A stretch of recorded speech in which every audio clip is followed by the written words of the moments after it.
جی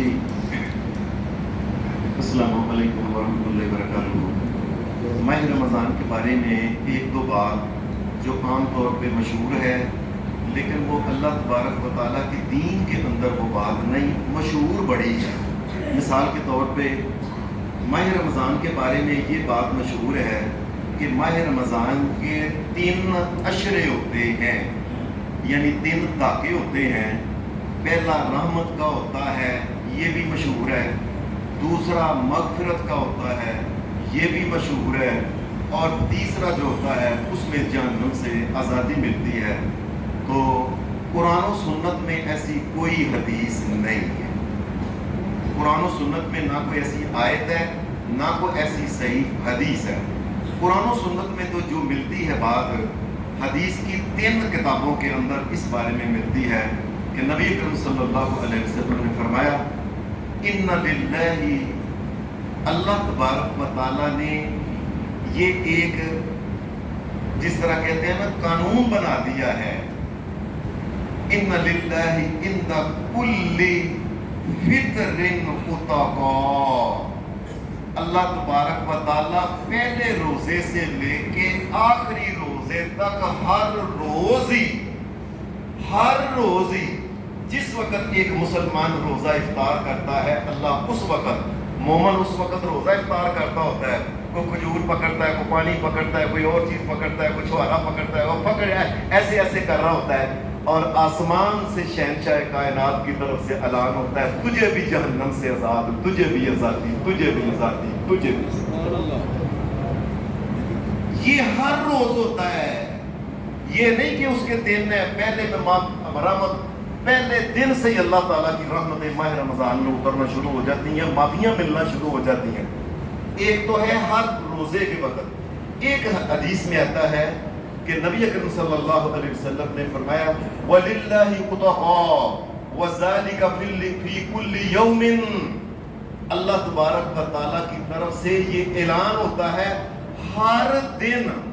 ایک مسلمان روزہ رکھنے والا جو ہے وہ دنیا کے کام کر رہا ہے، مزدوری کر رہا ہے، لیکن روزہ اس نے ایمانداری سے اللہ کی رضا کے لیے اور اللہ کے رسول کے طریقے کے مطابق رکھا ہے۔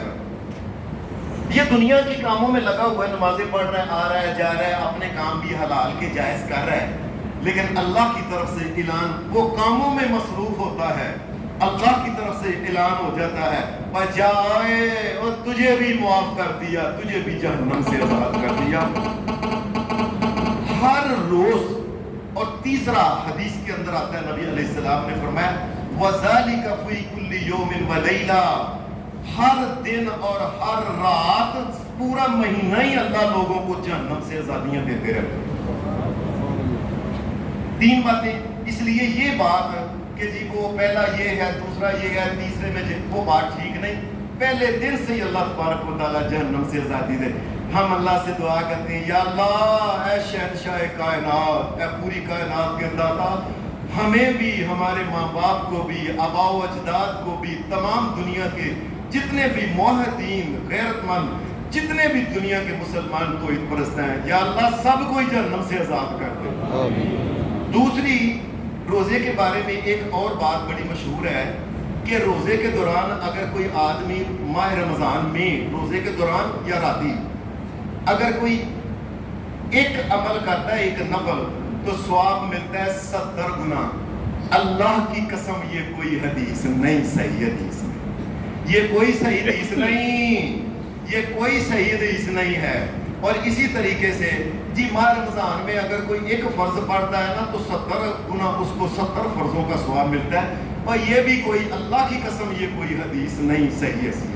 بلکہ نبی علیہ السلام نے تو یہ فرمایا عام دنوں میں ماہ رمضان سے آگے پیچھے بھی کیا کہ ابن آدم کوئی کام کرتا ہے نا، کوئی بھی نیکی کا ایک کام کرتا ہے، مثلا اس نے حج کیا ہے، اللہ تبارک و تعالیٰ فرشتے کو کہہ دیتا ہے فرشتوں اور لکھو اس کے نامہ مال میں میرے بندے نے 10 حج کیے، لکھو 10، بلکہ آگے فرمایا 70 گنا، اور لکھو 70 حج کیے ہیں۔ ایک حدیث میں آتا ہے 700، اور لکھو 700 حج کیے ہیں میرے بندے۔ اور ایک حدیث میں آتا ہے الا ماشاء اللہ، اور کئی آدمیوں کے خلوص کو دیکھ کے اللہ تبارک و تعالیٰ 700 سے بھی زیادہ کئی گنا لکھ دیتا ہے کہ اس نے یہ عمل کیا، اس نے 1 روپیہ دیا ہے، اللہ نے لکھو فرشتوں 700 ہے، 700 سے بھی زیادہ ہے۔ اس لیے یہ تو عام دنوں میں 700 تک جاتا ہے، تو ماہ رمضان کی یہ کون سی بات ہے کہ صرف 70 تک؟ یہ 70 والی بات جو ہے نا، یہ قرآن و سنت میں بالکل نہیں ہے۔ کسی نے سوال کیا ہے کہ روزہ میں نے رکھا ہوا تھا، اس کے بعد ایسا ہوا کہ آگے میں نے نماز صبح کی پڑھی ہے، لیکن کچھ دیر بعد ایسے اس نے کہا منہ بھر کے نا، منہ کے اندر آ گئی ہے وہ جسے کیا آ گئی ہے، الٹی منہ پر گیا۔ میں نماز پڑھ رہا تھا تو نماز کے اندر ایسے آ گئی ہے، تو اس کا کیا حکم ہے؟ شریعت میں یاد رکھیں، نماز کے اندر جس وقت اس قسم کا کوئی کام ہو کہ منہ پر کے آ جائے، میٹھا نمکین دنیا کا کوئی عمل، نماز اسی وقت ٹوٹ جاتی ہے، وضو نہیں ٹوٹتا۔ یہ بات یاد ہے، نماز ٹوٹ گئی ہے، یہ جائے اپنے منہ کی کلی کرے، صفائی کرے، صفائی کرنے کے بعد آ کے پھر اللہ اکبر کر کے یہ دوبارہ نماز شروع کرے، دوبارہ نماز شروع کرے۔ یہ بات یاد رکھنا ہے کہ اگر منہ بھر کے کچھ منہ بھر، بلکہ میں تو حیران ہوں کہ کئی مولویوں نے، میں کتابیں پڑھتا رہتا ہوں ظاہر ہے، کئی ایسے بھی اللہ کے مولوی ہیں، انہوں نے پتہ نہیں اے جی منہ کے اندر ہے نا تو منہ کے باہر نہ آئے تو اس کو آپ اندر بھی تم کر سکتے ہو۔ کوئی خدا سے ڈرتے نہیں، خدا سے ڈرتے نہیں ہے۔ یہ منہ کے اندر جو چیز آ گئی ہے نا، یہ انسان کے وجود سے باہر آ گئی ہے۔ اس کا یہ نہیں مطلب کہ منہ کے اندر ہو تو ٹھیک ہے، آپ وضو کرنے لگے ہیں، منہ کے اندر پانی ہے تو منہ کے اندر ہی ہے، چلو جی، یہ بات نہیں ہے۔